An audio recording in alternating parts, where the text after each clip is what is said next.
আসসালামু আলাইকুম। সত্যের কণ্ঠ 24 ফেসবুক পেজে সবাইকে স্বাগত জানাচ্ছি। আমি সাজিদুল করিম। আজ সোমবার 16 ফেব্রুয়ারি। শুরু করছি রংপুর থেকে প্রকাশিত আজকের কিছু সংখ্যক দৈনিক পত্রিকার সংবাদ শিরোনাম। প্রথমে হাতে রয়েছে দৈনিক মায়াবাজার।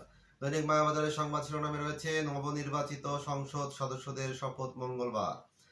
পাশাপাশি রয়েছে খরস্রোতা তিস্তা নদী পায়ে হেঁটে পারাপার হচ্ছে মানুষ। দৈনিক মায়াবাজার।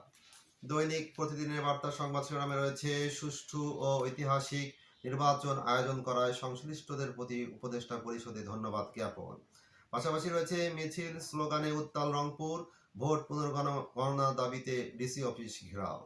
দৈনিক প্রতিদিনের বার্তা। দৈনিক যুগের আলো সংবাদ শিরোনামে রয়েছে ত্রয়োদশ জাতীয় সংসদ আগামীকাল শপথ গ্রহণ। পাশাপাশি রয়েছে জামাত আমিরের বাসায় তারেক রহমান। দৈনিক যুগের আলো। দৈনিক আমাদের প্রতিদিনের সংবাদ শিরোনামে রয়েছে প্রথমবারের মতো সংসদের দক্ষিণ প্লাজায় গঠিত হচ্ছে সরকার। কাল সকাল 10টায় এমপিদের শপথ, মন্ত্রীদের শপথ বিকেল 4টায়। দৈনিক আমাদের প্রতিদিন। দৈনিক আগামী সন্ধানের সংবাদ শিরোনামে রয়েছে কাল শপথ। পাশাপাশি রয়েছে আমরা সৌভাগ্যবান যারা সুযোগ পেয়েছিলাম, শেষ বৈঠকে প্রধান উপদেষ্টা। দৈনিক আগামীর সন্ধানে।